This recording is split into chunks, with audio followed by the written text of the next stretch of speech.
अपना रूप रंग सजाऊं, मेहंदी हाथा में लगवाऊं, पायल कंगन भी मंगवाऊं, फिर नीर भरण में जाऊं। घूंघट काना सा काढूं ना कसर खलूंगी, 52 गज का दामन पहर मटक चालूंगी, 52 गज का दामन पहर मटक चालूंगी। आज मेरे साथ ऐसी शख्सियत मौजूद हैं जो किसी परिचय की मोहताज तो नहीं है। जी हाँ, रेणुका पवार, हरियाणवी सिंगर जो किसी नाम की आज मोहताज नहीं रही हैं। मुफलिसी से सफ़र तय किया, लेकिन आज बुलंदियों की इमारत पर खड़ी हैं। जानने का प्रयास करते हैं कि ये सफलता कैसे अर्जित की, किन किन कठिनाइयों का सामना करना पड़ा और आज बुलंदशहर में क्यों आई है। जी मैम, जी, राम राम, नमस्कार सभी को। ये सफ़र कैसे शुरू हुआ? एक समय ऐसा था कि आप फ्री में भी गाना गा रही थी, आपको कोई पूछने वाला नहीं था, लेकिन आज हर डीजे पर आपका गाना है, हर जबान पर आपका गाना है, हर शादी में आपका गाना है। जी, सब देखिए भगवान की कृपा है। मैंने तो सिर्फ मेहनत की है और उन्होंने इस वो काम पर लाके खड़ा किया है, तो बहुत शुक्रिया अदा करती हूँ मैं उनका। कठिनाइयाँ बहुत थी, जैसे कि आपने तो सुना ही है कि बसों में जाना या फिर ट्रेन में जाना, एक ऐसे क्षेत्र तफसील से मुझे जरा बताइए क्या स्ट्रगल्स था। जी, जैसे कि मेरे भाई ने शुरुआत की थी मुझे इस फील्ड में लेके आने की। उनको था कि मेरी बहन बहुत बड़ी सेलिब्रिटी बने, तो वो मुझे लेके जाते थे कंपनियों में, रिक्वेस्ट करते थे कि मेरी बहन से गाना कराइए। खैर ये मैं आपको 4 5 6 साल पहले की बात बता रही हूँ। तो एक गाना तो उन्होंने दिया नहीं था, क्योंकि जो भी मशहूर सिंगर थे वो उनसे कराना ज़्यादा सही मानते थे कि जो फेमस है अगर उससे कराएंगे तो पैसा ज़्यादा आएगा, नए नए सिंगर को मौका देंगे तो गाना चलेगा नहीं, ऐसी थोड़ी सी सोच थी। तो गाने किए, काफ़ी किए, कभी दूसरे स्टूडियो में जाते थे, वहाँ काफ़ी बार ऐसा भी हुआ है कि मैं गाने गा के गई और मेरी आवाज़ डिलीट भी करवा दी कि किसी नाम वाले से इसको कराएंगे। तो धीरे धीरे करते करते 1 साल गाने गाए, जगह जगह जगह जगह, 2 साल हो गए, 3 साल हो गए। फिर एक गाना आया, ऊंची हवेली। उस टाइम पे टिकटॉक थोड़ी वायरल हो गई थी, तो वो गाना टिकटॉक पे वायरल हुआ। वहां से लोगों ने जाना कि हाँ, रेणुका पवार कोई सिंगर आए हैं नई हरियाणवी इंडस्ट्री में। फिर वहां से लोग मुझसे गाने कराने लग गए, फिर पेमेंट भी देने लग गए, मतलब इतना नहीं कि ठीक है 2,500 2,500 रुपए। हाँ हाँ। तो उस टाइम पे ऐसा था कि फिर ये हो गया था कि यार पैसे भी मिल रहे हैं तो उससे घर का खर्चा भी चलता। मेरे भाई की जॉब नहीं थी मेरी वजह से, क्योंकि मुझे लेके जाते थे तो जॉब से हट गए थे वो।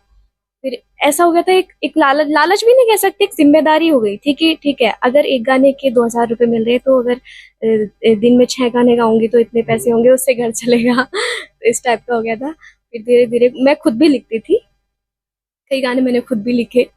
और उसके बाद जब ऊंची हवेली के बाद जो एक टर्निंग पॉइंट आया, वो थोड़ा ठीक था, मतलब उससे एक थोड़ा सा स्टेप आगे बढ़ा। बट जब 52 गज का दामन आया तो फिर उससे पूरा माहौल ऐसे चेंज हुआ। मुझे खुद नहीं पता देखते देखते क्या हो गया, भगवान ने क्या कृपा की कि हरियाणा में आज तक कोई गाना बिलियन नहीं गया है, और वो एक गाना पता नहीं इतनी तेजी से कैसे कैसे वायरल हो गया। वो मतलब सही में चमत्कार था मेरे साथ। मत वहीं से चमकी। जी जी जी, बोल सकते हैं कौन किस। सा गाना था वो? 52 गज का दामन। एक बार जरा सुनिए। अपना रूप रंग सजाऊं, मेहंदी हाथा में लगवाऊं, पायल कंगन भी मंगवाऊं, फिर नीर भरण में जाऊं।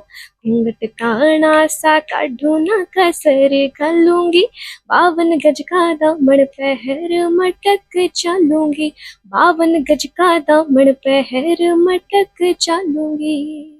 रेणुका शुरू से ही सिंगर बनना चाहती थी या किसी और फील्ड में अपना किस्मत आपने कभी आजमाया? जब मैं छोटी थी तो मेरे जो बड़े भाई हैं, उनसे जो छोटे भाई हैं, मतलब मझले, मैं सबसे छोटी हूँ, उनको डांस का बहुत शौक था। तो मैं भी उनके साथ डांस करती थी। तो हम 1 2 जगह ऑडिशन देने भी गए थे। तो एक था कि ठीक है, जो टीवी पे जो डांस के शोज नहीं आते थे, तो हम बैठ के देखते थे। तो मेरी मम्मी बोलती थी कि मेरा नाम घर पे शालू है, बोलती थी शालू तू भी जा सकती है ना यहाँ पे। तो मेरे को ये था, छोटी थी 12 13 साल की, कि हाँ मुझे भी जाना है। हम ऑडिशन देने के लिए गए। वो तो दुनिया ही अलग है। खैर वहाँ पे इतने बड़े बड़े लोग आते थे, तो वहाँ पे नहीं हो पाया था। फिर हम वापस आ गए थे। ये था कि हाँ डांसर बन, मुझे डांस अच्छा खासा थोड़ा सा आता है। तो उसके बाद मेरा जब सिंगिंग में इंटरेस्ट होने लगा, मैं स्कूल में पार्टिसिपेट करती थी, तो मेरी टीचर्स थी, वो मेरी टीचर्स ने मेरी मम्मी को बोला, मेरे घर पे बोला कि यार रेणुका तो बहुत अच्छी सिंगिंग करती है। मुझे भी पता चला कि ठीक है, मैं अच्छी खासी सिंगिंग कर लेती हूँ। फिर तब से इस चीज में इंटरेस्ट आया कि सिंगिंग लाइन बहुत अच्छी है, एकदम साफ सुथरी, एकदम बढ़िया।